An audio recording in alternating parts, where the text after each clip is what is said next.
Well, so there was a first question. The first question was something like this. The diagram was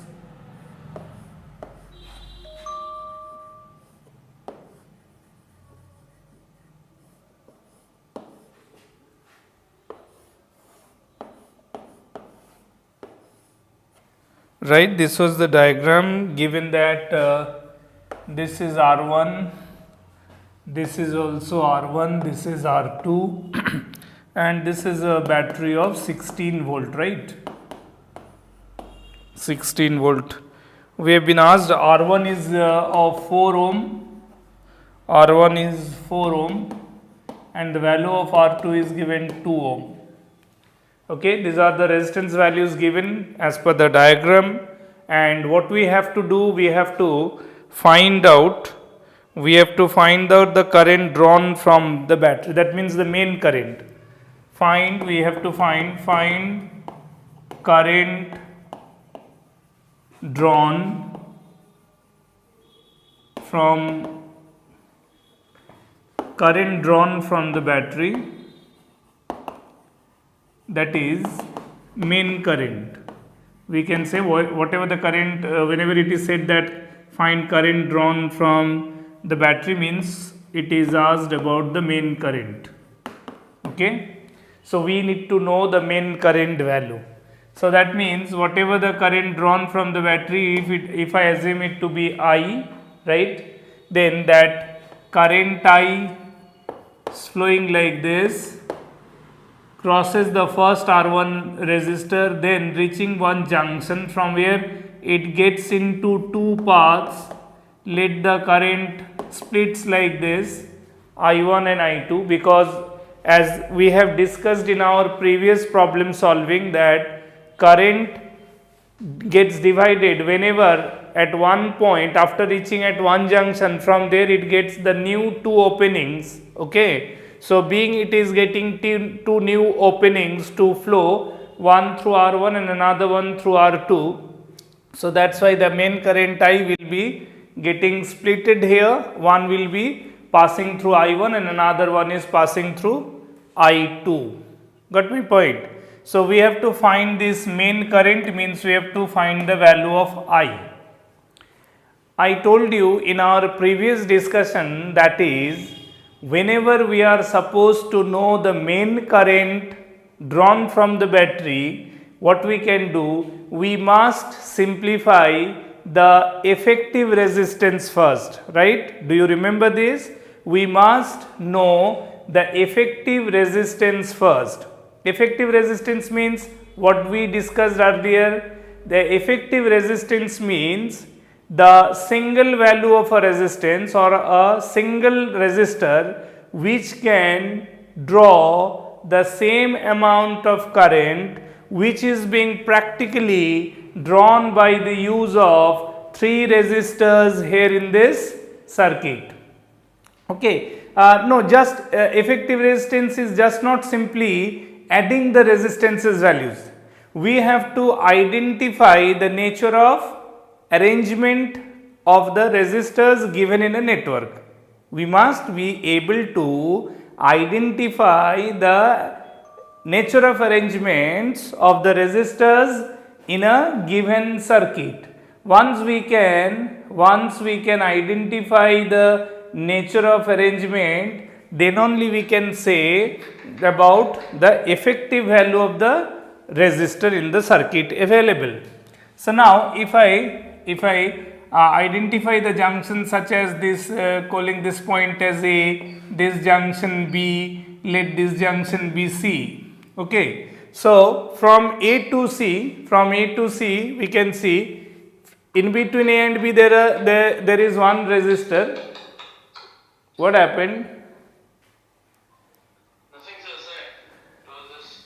And from B to C there are two resistors connected. So we will say something like this: between, we will say in this form, between B and C there are two resistors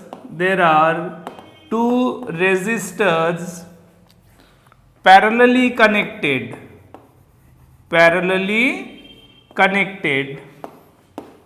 right?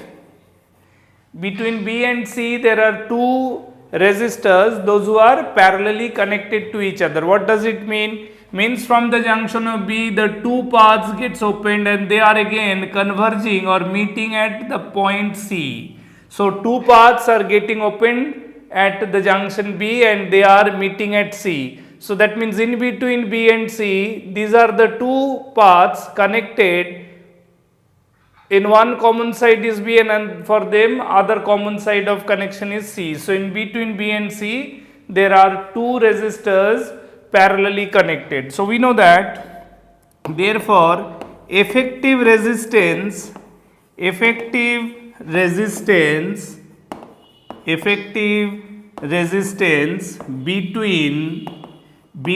B and C, effective resistance value between B and C will be 1 by RBC. Okay, the single resistance which can be said to be the effective resistance in between B and C, where practically there are two resistors parallelly connected. So if I replace these two resistors by a single one, so assuming it to be RBC, being they are parallel, so in parallel connection effective resistance can be found by adding reciprocal addition. This is the formula for finding effective value of two resistors, those who are parallelly connected to each other. So here R1 and R2, they are parallelly connected between B and C. So the effective value between B and C is assumed to be one resistor identified by RBC. So this RBC value can be obtained by simplifying the values of R1 and R2 in this formula, which is 1 by 4 plus 1 by 2. So what it should be? It should be how much? 3 by 4, isn't it? 1 by 2 plus 1 by 4, isn't it 3 by 4? So this means reciprocating it, RBC is equal to 4 by 3 ohm. Okay, so in between B and C, now I can assume there is a single resistor instead of these two resistors available in the network as the parallel arrangement.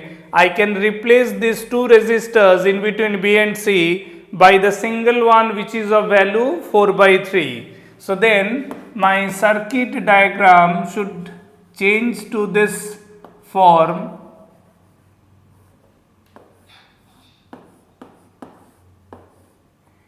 This was A, this was B and this is C.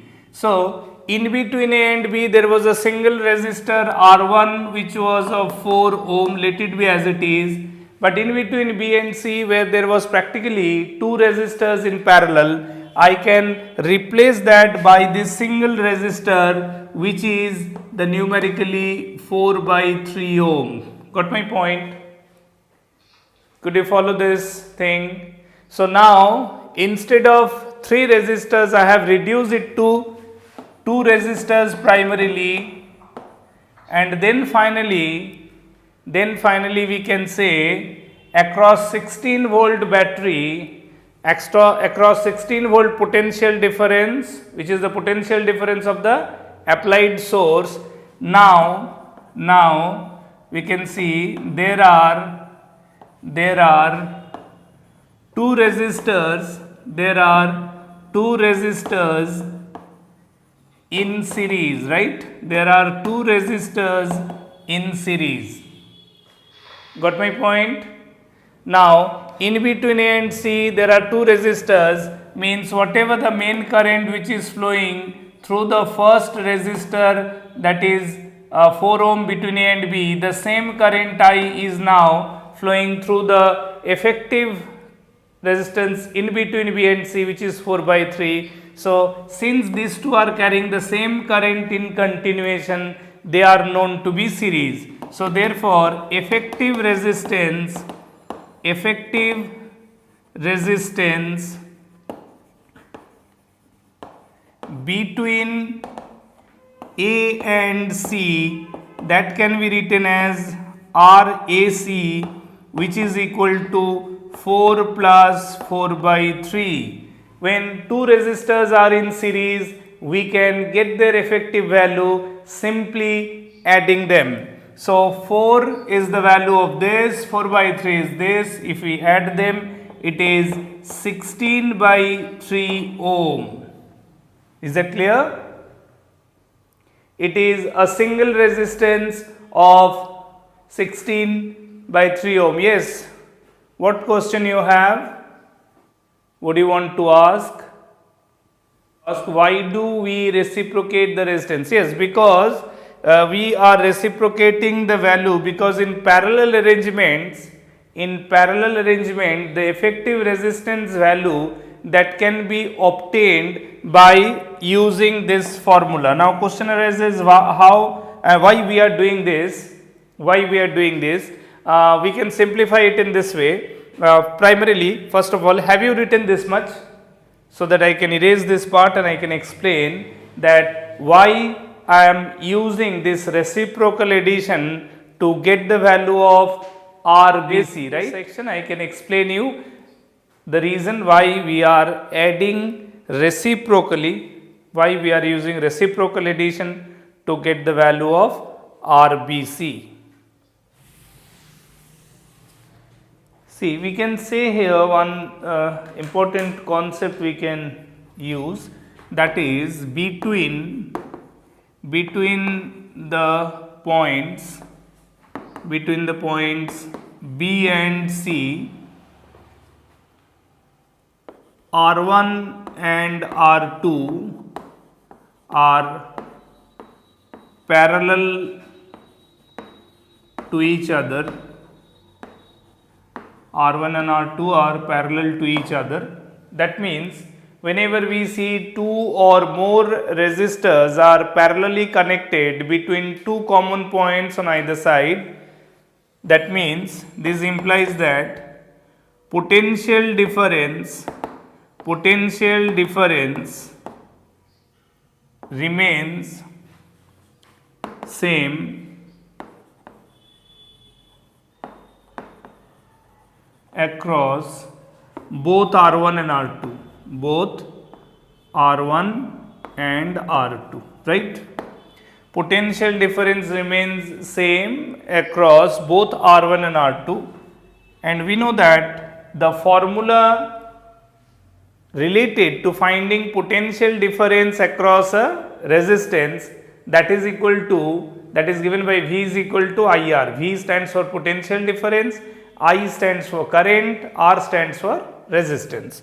So since potential difference is equal to current into resistance, potential difference is current into resistance, that is V is equal to I into R.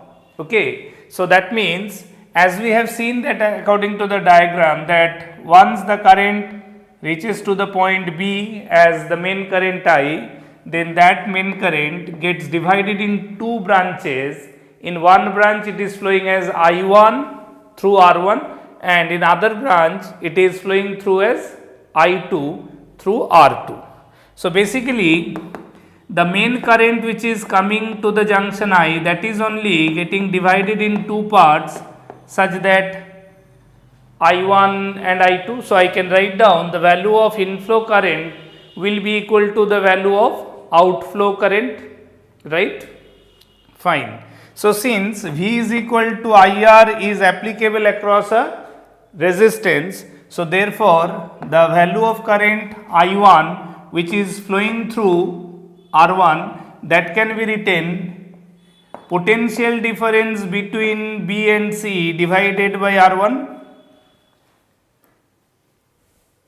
Potential difference between B and C, what exactly it is, we do not know. So I am representing it in terms of VBC, as because I am talking about it is the potential difference between B and C. So that's why I am using the identification of the junctions B and C representing VBC means it is across R1 between B and C. So, potential difference across R1 divided by resistance will be the current through it, right? And similarly, the current which is flowing through R2, that current can also be written as, it is again VBC by R2. Got my point? Because potential difference is VBC, either you identify it is across R1 or it is across R2. Both across parallel resistors, potential difference remains same. So that's why I am writing I1 as VBC by R1 and I2 as VBC by R2. Now, what happens when I am replacing this by a single resistor, whatever it is of numerical value? Primarily I am suppose representing it as RBC because it is between B and C. So, the single resistor which will be replacing this network of two resistors, but whatever the potential difference is available between B and C, that will remain unchanged. So, the single resistors I can write down using the single resistor in between B and C. Can I write down it is VBC divided by a single resistance in between the 2 points represented by RBC. Instead of two resistor, now between B and C, if I use single resistance, I am trying to know that equivalent one which has been identified as RBC in between B and C, replacing these two resistors. So, across the single resistors used in between B and C must also have the same voltage as it is being taken by two resistors in actual arrangement. So, then I can write down when it will be replaced by a single resistor, then the same current, the total current I which is actually coming to the point B, that will only be flowing through the single resistor assumed. So, that is why I can write down VBC by RBC, that is equal to VBC by R1 plus VBC by R2. So, you can see VBC gets cancelled out throughout and we can write down 1 by RBC is equal to 1 by R1 plus 1 by R2. So, this is the way we establish the formula relating to equivalent resistance along with the actual resistors appearing between 2 points as parallel connection. So, their equivalent whatever it is assumed, so that 1 by that equivalent resistance is equal to 1 by R1 plus 1 by R2. Obviously, it is a common term in LHS and RHS of equation. In RHS, both the numerators are having VBC. If you take VBC common, in LHS also numerator VBC. In mathematical equation, whenever you get common factor on either side of the equation, they gets cancelled out. So, here also VBC being the common term on either side of the equation, they will cancel out. So, this is the way how we establish the formula to find out the equivalent resistance against parallelly connected resistors, right? Is that clear now? Fine. So, this is the way I found the effective resistance between B and C, which was practically the effective value of these two parallelly connected resistors, right? So, now fine. So, after removing this by their effective resistance, then we got initially the R1 available in between A and B, and then the single one found between B and C. They are carrying the same current, so they are in series. So, final single resistor, that means the final circuit can be assumed like this. There is a single resistors that has been found across this 16 volt battery. So, these R effective, the final R effective of the overall circuit, that is basically 16 by 3. So, instead of all 3 resistors, we are finally getting it as a single resistor of value 16 by 3 ohm. So, therefore, the main current drawn from the battery, that can be written total voltage by total resistance, right. So, simplifying it is 3 ampere. Is it clear? 16 volt, because V is equal to IR applicable across a single resistor. Whenever we are having a single resistance, we can use V is equal to IR formula in across it. So when we reduced to the single equivalent resistance, replacing the entire network, so across that resistor the main current will only pass, which will be drawn from battery. So we were supposed to know this effective current or the main current, which is 3 ampere. Is it okay? Though it hasn't been asked in this particular question, but if I ask you to find the value of current I1 or I2, will you be able to get that?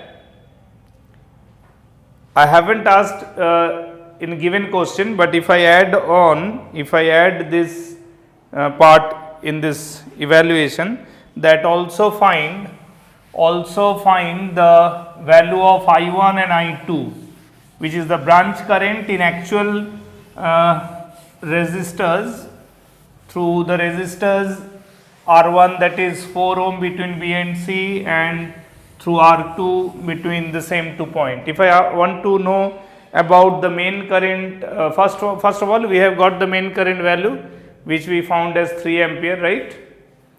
Now if you are asked to know the value of I1 and I2, then how can you calculate this? So again, I1 is passing through R1 in between B and C, I2 is passing through R2 in between B and C. So that means again, if you come to know about the potential difference between B and C, I can write down the conceptual point this way: to know the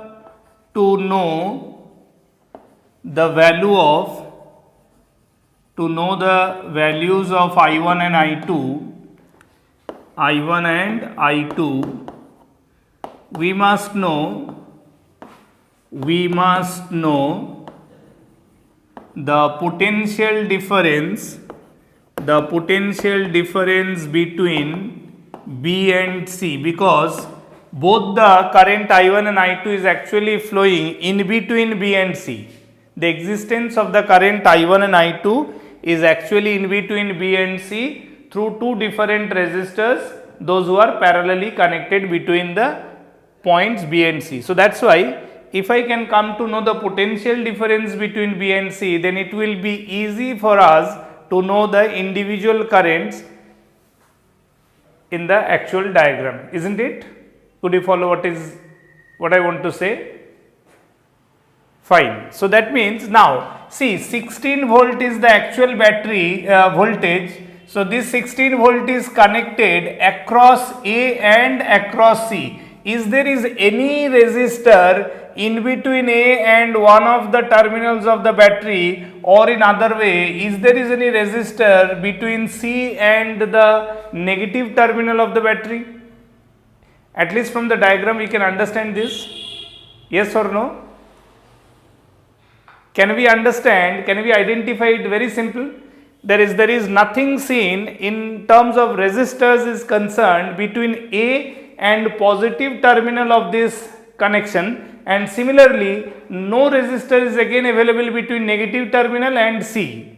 That means I can say between A and this much length of the wire no potential difference does exist, right?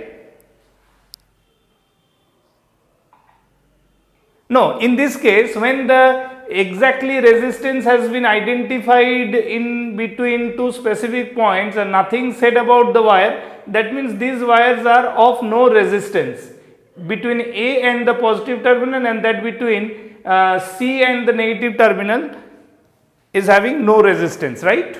So that's why we can say the potential difference between the terminals of the battery is actually potential difference available between the points A and C. Got my point?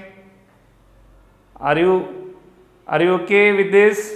So potential difference between A and C must be equal to 16 volt. Correct?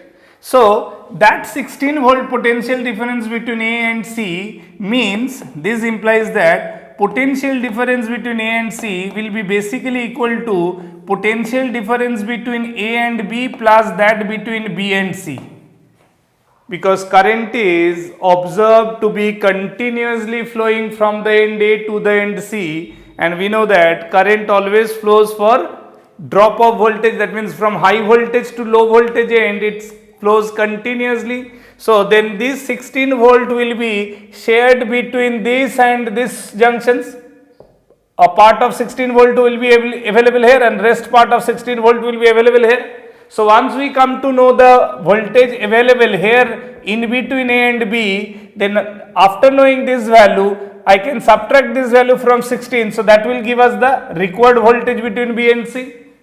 That is the actual thing I require to know the current of I1 and I2 flowing through R1 and R2 in between B and C. Got my point? So now again I can say, now VAB can be easily found because in between A and B I know the actual current and I know the resistance available in between A and B. So using current into resistance available in between A and B, the current is I, which we have already calculated, and the resistance R1 is known to us. So I can write down 3 into 4 means 12 volt.